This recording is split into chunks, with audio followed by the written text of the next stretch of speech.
வணக்கம் நண்பர்களே. இன்றைக்கி டே 22 ஆஃப் பெரோடே சிக்ஸ் ப்ரூடிங் செட்டப். நான் உங்கள் ஸ்ரீராம். நேற்று நைட்டு தான் வந்து லசோட்டா போட்டிருந்தோம். லசோட்டா போடும்போது நான் ஆல்ரெடி சொல்லியிருந்தேன், எந்த வேக்சினுமே வீக்காக இருக்க சிக்ஸுக்கு போடக்கூடாது.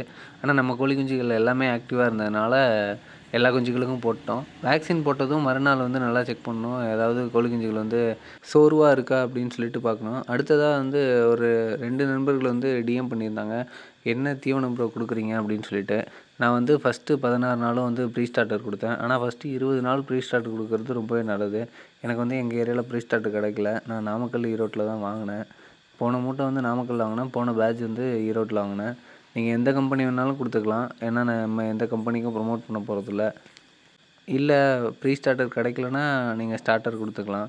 ஸ்டார்டர் வந்து நான் வந்து எஸ்கேஎம் கொடுக்குறேன். ஏன்னா எங்கள் ஏரியாவில் வேறு எதுவும் கிடைக்கிறதில்ல. நம்ம ஓனாக மேக் பண்ணுற ஃபீடை வந்து குஞ்சுகளுக்கு கொடுக்கும்போது நல்ல க்ரோத் இருக்கும். நம்ம எல்லா குஞ்சுகளுக்கு தேவையான எல்லா சத்துக்களையும் அந்த ஃபீடில் ஆட் பண்ணிட்டோம்னா நல்ல க்ரோத் இருக்கும். ஆனால் அது வந்து ஃபஸ்ட்டு எடுத்தோடனே நம்மளால் பண்ண முடியாது. நம்ம ஒரு 2-3 பேட்ச் வந்து ட்ரையல் பார்த்துட்டு அதுக்கப்புறம் ஓன் ஃபீட் கொடுக்கலாம். அதுக்கு முன்னாடி நம்ம கம்பெனி ஃபீடே யூஸ் பண்ணிக்கலாம். அதே போல் நம்ம அந்த பிளாக் சோல்ஜர் ஃப்ளைலாம் கன்ஃபார்ம் கொடுக்கணுமா ப்ரோ அப்படின்னு நிறைய பேர் கேட்குறீங்க. அது வந்து என்னோடய விருப்பத்துக்காக கொடுக்குறேன் ப்ரோ. அதாவது கொடுத்தா வந்து கோழி குஞ்சுகள் வந்து மார்ட்டாலிட்டியே இருக்காது இந்த மாதிரி உணவு புழு கொடுக்கும்போது. அடுத்தது நம்ம 3 நாள் வந்து பி காம்ப்ளெக்ஸ் தண்ணி வச்சோம். இன்னையிலேருந்து ப்ளைன் வாட்டர் வச்சுக்கலாம். நம்ம வந்து எப்போயுமே ஒரு 3 நாள் ஆன்டிபயோட்டிக்கு, அப்புறம் ஒரு 3 நாள் ப்ளைன் வாட்டர் வைக்கிறது ரொம்ப நல்லது. டெய்லியும் வந்து ஆன்டிபயோட்டிக் கொடுக்க வேணாம். கோழி குஞ்சுகளுக்கு இயற்கையாகவே ஆன்டிபயோட்டிக் இருக்கும்.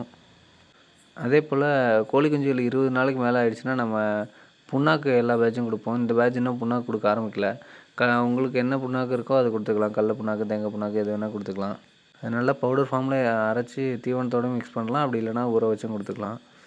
உங்களுக்கும் ஏதாவது ப்ரூடிங் செட்டப் பற்றி டவுட் இருந்தால் கீழே கமெண்ட்ஸில் சொல்லுங்கள். வீடியோ பிடிச்சிருந்தா ஒரு லைக் கொடுங்க. மறக்காமல் ஸ்ரீராம் பிரைமை ஃபாலோ அண்ட் சப்ஸ்கிரைப் பண்ணிக்கோங்க. நன்றி, வணக்கம்.